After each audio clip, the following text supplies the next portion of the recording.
오늘은 예배 중에 유아 세례가 있는데 좀 일찍 하려고 했더니 우리 아동부 전도사님 자녀가 있어요.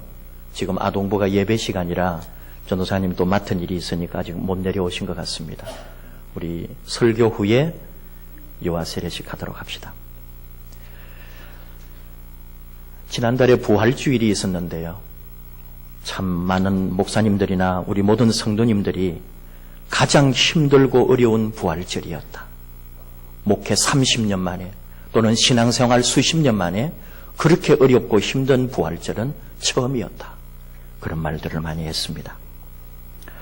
어쩌면 오늘 어린이 주일도 어른인 우리들이 어린이들에게 너무나 미안하고 부끄럽고 고개를 들 수 없는 어린이 주일이 아닐까 그런 생각을 해봅니다. 어른들을 믿을 수가 없어요. 어른 말을 듣다가는 죽을 수도 있어요. 분명 지금 이 시대는 어른이 부끄러운 시대, 부끄러운 시간이 되었습니다. 어제도 열차 사고를 봐서 알지만은 안에서 대기하라는 말을 아무도 믿지 않습니다. 대기하라 그 말에 도리어 겁골난다면서 모두 다 수동식으로 문을 다 열고 뛰쳐나갔습니다. 아이들은 조용히 해, 애들은 저리 가, 어른이 시키는 대로 해야지, 어디서 어린 게 금방지게 이라고 말했던 어른들이 회개해야 할 어린이 주일입니다. 5월은 가정의 달인데 가족을 잃어버린 가정에 무슨 가정의 달이 있겠습니까? 살아남은 이들이 미안한 5월, 이 가정의 달, 이 대한민국은 이 5월에도 아직도 슬픔이 남아 있습니다. 그래도 우리는 부활을 바라보고 부활에 만날 것을 믿으며 그리고 살아있기에 오늘 살아있음을 또한 우리는 살아내야 하는 하나님의 사람들입니다. 세상을 먼저 떠난 이들이 바라는 것은 살아남은 사람들이 아픔과 슬픔 가운데 울며 바다만 쳐다보는 게 아니라 이제 여러분 자리에 살아있는 그 삶의 자리에서 가야 할 길을 가라고 하는 것임을, 그 하늘의 울림을 우리는 들을 수 있어야 합니다. 오늘 어린이 주일을 맞이해서 어린이 주일이라고 할 때 이것은 꼭 어린이만 말하는 것은 아니다, 그런 생각을 저도 처음 올해 해봤습니다. 세상에 있는 모든 가정들, 자녀를 다 포함하는 말이 어린이 주일이 아닐까 그렇게 이해를 했어요. 항상 어린이 주일, 어린이만 생각했어요. 어린 아이들만 생각했어요. 근데 알고 보니까 이게 자녀들을 가리키는 말이구나. 오늘은 어쩌면 어린이 주일이라기보다 자녀 주일이구나 그런 생각을 했어요. 자식 문제에 있어서는 어느 누구도 말을 못합니다. 이것이 우리의 지론입니다. 누구나 인정하는 것은 자식에 대해서만큼은 아무도 자신 있게 떠들 수 없다는 거죠. 남의 자식에 대해서도 말할 것 하나도 없습니다. 그만큼 어렵다는 말입니다. 세상에서 제일 어려운 일이 자기 자식 키우는 일입니다. 요즘 세상이 너무나 힘들고 다릅니다. 전통적 부모-자식 관계도 다 깨지고 이해할 수도 없고 생각지도 않은 일들이, 그런 놀랍고 무서운 일들이 가정에서 일어납니다. 가정의 범죄들, 가족이 서로를 해치고 신생아를 방치하고 생각지도 않은 뉴스들, 가정에서 일어나는 수많은 악담들을 우리는 듣게 되는 거죠. 어린이 주일에 예배드리고 주일에 와서 이렇게 어린이 주일 지킨다고, 또는 어린이들에게 잘하라고, 자녀들에게 잘하라고 설교 듣고 했다고 우리 가정이 온전해지거나 부모 노릇 똑바로 하거나 자식 잘 키우는 거 아닌 걸 우리는 너무나 잘 압니다. 도리어 예배 잘 드리면 하나님이 우리 자식 책임져 준다 그런 생각하는 사람 있나요? 오늘날 그런 믿음으로 사는 부모 많이 보지 못합니다. 우리 믿음은 어떤 믿음이냐? 우리 아이들 공부 열심히 하고 학원 잘 다니고 선생님 잘 만나서 공부에 전념하면 성공한다, 그런 상식과 믿음을 가지고 있어요. 교회 잘 다니고 교회에 빠져 있으면 제대로 대학도 못 가고 어중잡이밖에 안 된다, 이것이 우리의 믿음이고 현명한 판단인지도 모릅니다. 지금 우리의 모습이 그렇다는 거죠. 참 잘한다고 잘합니다. 우리 부모님들이 최선을 다합니다. 나는 못 먹고 못 입어도 우리 자식만큼을 위해서는 최고로 잘 대해주고 잘 키우고 싶은데 문제는 자녀들은 또 그렇게 잘하지를 않습니다. 요즘처럼 이렇게 빗나가고 자기 마음대로 하면서 도리어 부모에게 대드는 자식들, 참 이 시대가 그런 시대에 있고 어른도 없고 선생님도 없고 지도자도 필요 없는 것처럼 행세하는 우리의 어린 세대들입니다. 그리고 모든 책임은 부모에게 돌립니다. 자식들도 부모에게 돌리고 이 사회도 부모 문제라 그러고 교육계도 부모 문제라 그러고 교회와도 부모 때문에 그렇다 그러네요. 어려운 일입니다. 그러니까 부모님들만 도로 미칠 노릇이고 부모 된 게 후회스러운 그런 시대인 것 같아요. 어린이 주의를 이렇게 자녀 주일에 우리는 또 하나 생각할 수밖에 없습니다. 그렇기 때문에 우리는 기억해야 합니다. 내 자식, 내 자녀 내가 키운다고 하지만 내 마음대로 되지 않는다는 이 냉혹한 진리를 인정하고 하나님의 말씀에 귀를 기울여야 합니다. 우리 예수님에게서 답을 얻어야 합니다. 주님의 가르침을 들어야 합니다. 어린 자녀뿐 아니라 장성한 자녀를 둔 모든 부모가 오늘 주시는 하나님의 말씀에 귀를 기울여야 되는 거죠. 오늘 말씀은 바로 예수 그리스도를 위하여 일생을 헌신한 사도 바울을 통하여 주시는 말씀이죠. 아비들아 너희 자녀를 노엽게 하지 말고 오직 주의 교훈과 훈계로 양육하라. 당시 로마 사회를 한번 생각해야 합니다. 아버지가 가지고 있는 부권은 절대적이라 할 정도로 막강했습니다. 아버지가 가족 중에 한 명쯤은 노예로 팔 수도 있었고요. 자식을 사형을 받게 할 수도 있는 권한이 아버지에게 있었습니다. 악한 제도였는데도 이 제도를 고치지는 않았고 아버지들은 그 권한을 행사했습니다. 그래서 로마 광장에는 버려진 아이들이 상당히 많았고 악한 어른들은 그 아이들을 데리고 가서 노예로 삼거나 매춘굴에 팔아넘겼습니다. 병이 있거나 키울 가망이 없는 아이들을 너무나 쉽게 내버렸던 거죠. 그런 시대에 사도 바울은 아비들아, 아버지들아 너희 자녀를 노엽게 하지 말라고 말합니다.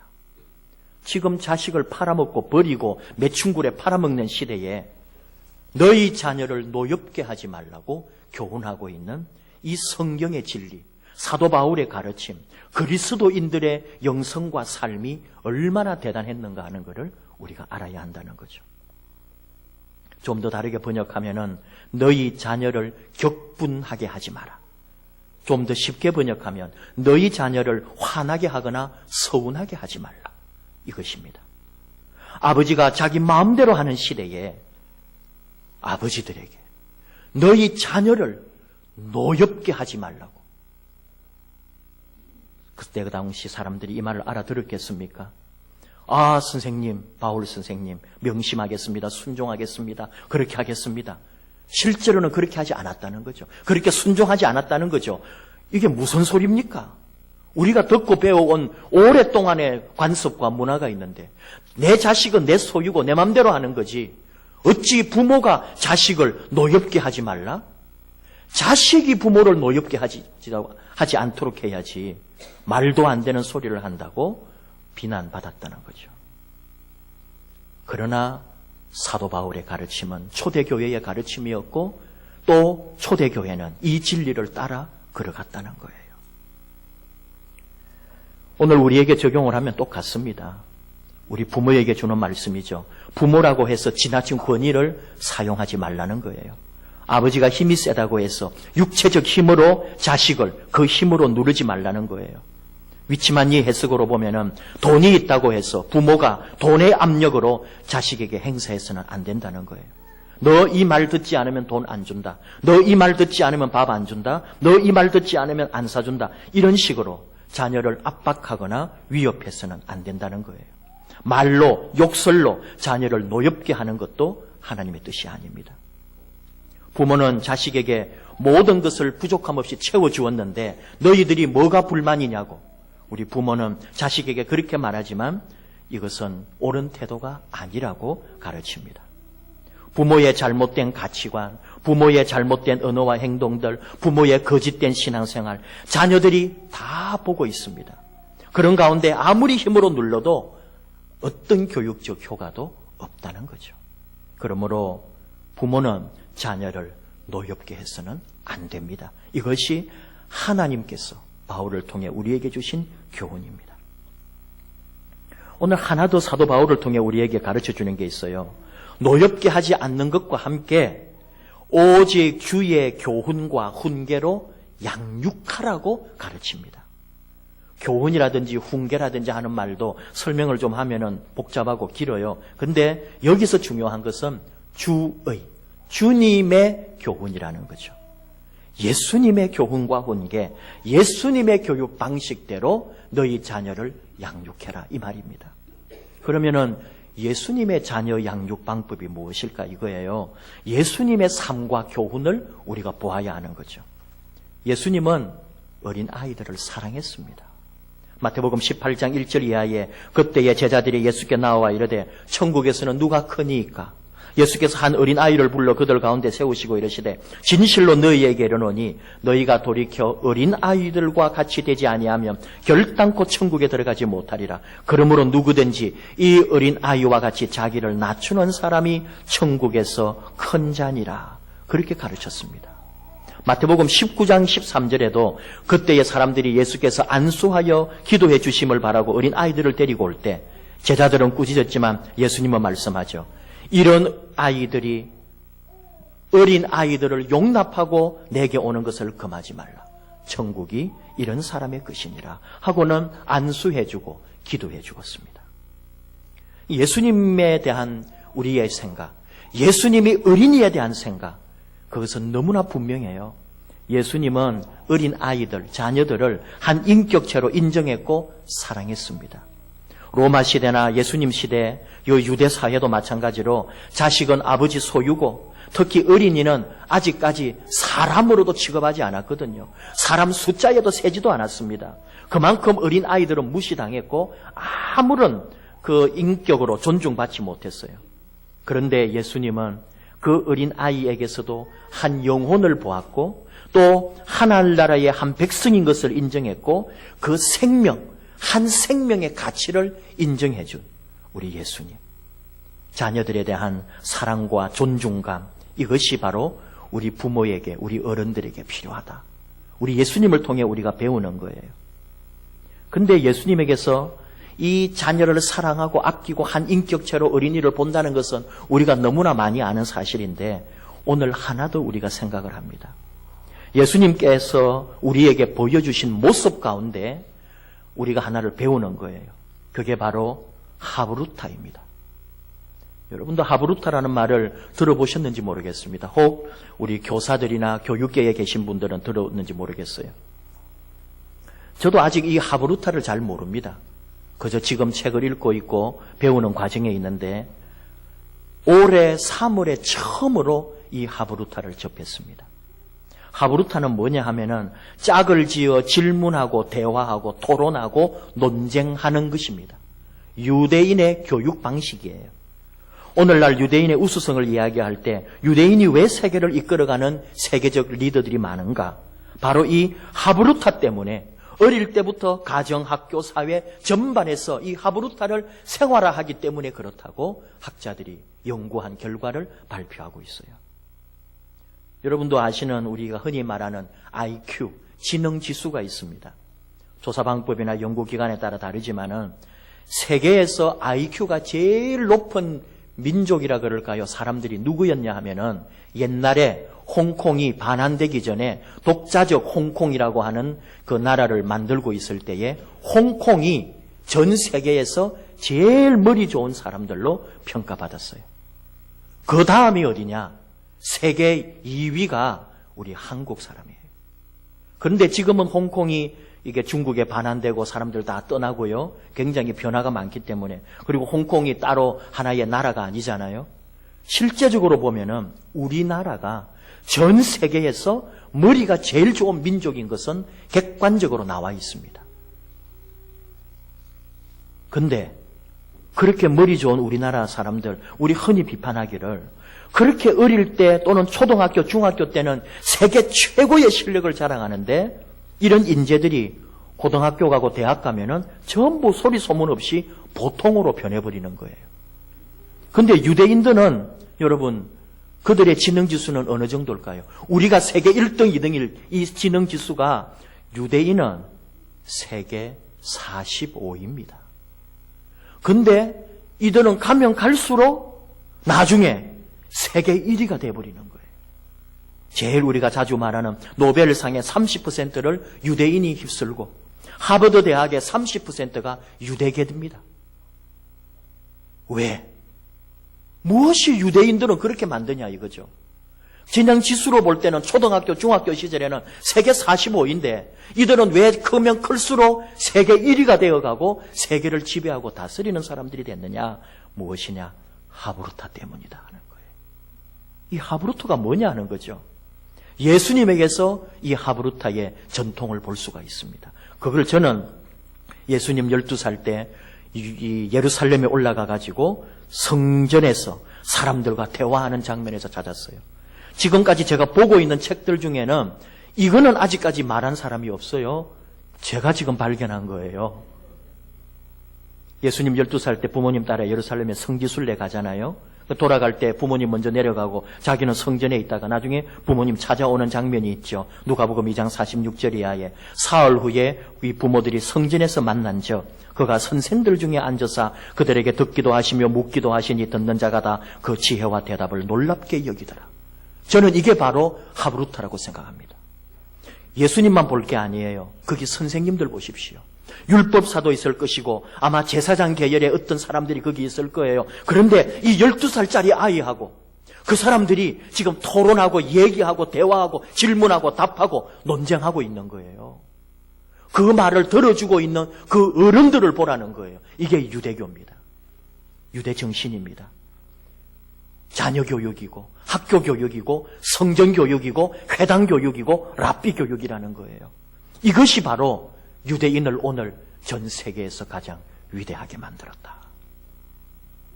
저는 가정이 이래야 되고 학교가 이래야 되고 사회가 이래야 된다고 생각해요. 신앙생활이 이래야 되고 우리 교회도 그래야 합니다. 우리 교회 이야기 해보면요, 대화하지 않습니다. 뭐 수다는 떨 때가 있지만 진지한 대화나 서로 정말 나누어야 될 이야기들 하지 않습니다. 젊은 세대를 향하여 입 다물으라고 말합니다. 교회는 은혜로 와야 되고 뭐 도전하고 싸우면 안 된다고 말합니다. 교회 왔으면 조용히 해라 그럽니다. 네가 뭘 아냐 그럽니다. 교회 온 지 얼마 됐느냐고 물어봅니다. 교회를 떠나고 싶어요. 이런 교회 다니고 싶지 않아요. 그래도 여러분, 믿음으로 신앙으로 사시는 부모들, 우리 자녀들을 어떻게 하면 성경적 방법으로 자녀를 양육해 볼까? 믿음 안에서 신앙을 전제로 해서 이렇게 좀 바르게 교육하는 것은 어떤 것일까? 저의 고민이고 여러분 고민 아닐까요? 우리 예수님이라면 아이들을 어떻게 가르칠까? 근데 예수님이 우리에게 이미 가르쳐 주셨다 이거예요. 그의 삶으로, 그의 가르침으로, 그의 교훈으로, 그의 모습으로. 그게 뭐예요? 그 한 어린 아이를 그의 모든 마음과 생명을 다해서 사랑하고 존중해 주었던 것을 비롯하여 이렇게 대화하고 토론하고 이야기하고 질문하고 답하는 삶의 모든 모습과, 그리고 예수님 가르쳐 주신 또 다른 하나, 예수님이 우리에게 주신 계명이 뭐냐 하면은 위로는 하나님을 사랑하고 아래로는 사람을 사랑하라고 할 때 그 하나님을 사랑하라고 하면서 주신 말씀이 그냥 예수님이 지어낸 말씀이 아니에요. 신명기 6장에 나오는 쇠마의 말씀을 해석해 준 거잖아요. 신명기 6장에 나오는 이스라엘아 들으라 하는 이 말씀. 이스라엘아 들으라, 우리 하나님 여호와는 오직 유일한 여호와이시니 너는 마음을 다하고 뜻을 다하고 힘을 다하여 내 하나님 여호와를 사랑하라. 오늘 내가 너에게 명하는 이 말씀을 너는 마음에 새기고 네 자녀에게 부지런히 가르치며 집에 앉았을 때든지 길을 갈 때든지 누워있을 때든지 일어날 때든지 이 말씀을 강론할 것이며 너는 또 그것을 네 손목에 메어 기호를 삼으며 내 미간에 붙여 표로 삼고 네 집 문설주와 바깥문에 기록할지니라. 예수님이 바로 이 말씀을 인용하여 하나님을 사랑하라고 우리에게 계명으로 주셨거든요. 이 쇠마의 말씀이 뭐예요? 결국은 하나님을 사랑하고 너희 자녀들에게 그 하나님의 말씀을 가르치고 강론하고 나누어 주라는 거예요. 뭐예요? 하브루타입니다. 영어 성경에서는 강론을 talk about, 그냥 이야기하라고, 자녀들과 부모가 하나님의 말씀에 대하여 율법에 대하여 서로 이야기하라고 가르쳐 주는 거예요. 토론하고 질문하고 답하고 나누는 거, 이게 하브루타인데 이게 교육계, 사회, 이 모든 곳에 같이 뻗어갈 때 그 사회는 발전한다는 거죠. 지금 멘토링이라는 걸 여러분 들어보셨을 텐데, 멘토링하고 이 하브루타를 접목해가지고 충청도와 몇 개 학교들을 시험적으로 그렇게 하고 있어요. 반에 아이들을 짝을 지어주고 모임을 만들어줘가지고 토론하고 대답하고 공부 잘하는 아이가 좀 못하는 애를 가르쳐주고 하는 이런 교육 방법을 시행을 했는데, 너무나 놀랍게 우리가 생각한 것보다, 학자들이 생각한 것보다 너무나 놀라운 발전의 발전을 거듭하고 있습니다. 이게 엄청난 거예요. 학원도 필요 없어지는 시대가 올 정도는 바로 이 하브루타와 멘토링이 붙을 때, 잘하는 아이가 못하는 아이를 도와주고, 밤마다 교실마다 아이들이 서로 도와주고 공부하고 토론하고, 선생님이 학생들과 같이 토론하고 대화하고 질문하고 답하고, 집에 오면은 부모와 자녀들이 대화하고 토론하고 이야기하고 말해주고, 교회 오면은 교회에서 선생님들 또는 지도자들과 같이 이야기하고, 회사 가면은 또 회사에서도 시간을 내어서 직원들끼리 또 대화하고 질문하고 답하고 이야기하고. 이게 유대인의 힘이라는 거예요. 소통 말하지만은 대화하지 않고 만나지 않는데 소통이 되겠어요? 오늘날 지금 학교 문제, 자살 문제, 어린이들 문제, 중고생들 문제, 모든 문제가 바로 이 하브루타로 풀 수 있다고 지금 학자들 중에는 강력하게 주장하고, 그걸 위해서 목숨을 걸고 지금 일하시는 분들도 계십니다. 근데 여러분, 물론 저는 지금 또 그분도 마찬가지고 유대교를 말하거나 유대인의 교육 방식을 말하는 게 아니에요. 여기서 가르쳐주는 이 정신을 우리가 배워야 한다는 거죠. 교회 안에서도 마찬가지고. 우리 자녀들에게 여러분, 오늘 이 주신 말씀 그대로 자녀를 노엽게 하지 말라는 것을 우리가 받았어요. 이어서 주의 교훈과 훈계로 양육하라 할 때에 바로 예수님의 방식이 뭐냐? 대화하고 토론하고 질문하고 답하고 자녀들과 계속 소통하는 거, 말하는 거. 근데 거기에는 또 기술이 필요하기 때문에 우리가 배워야 되고 연구해야 되고 노력해야 되는 거예요.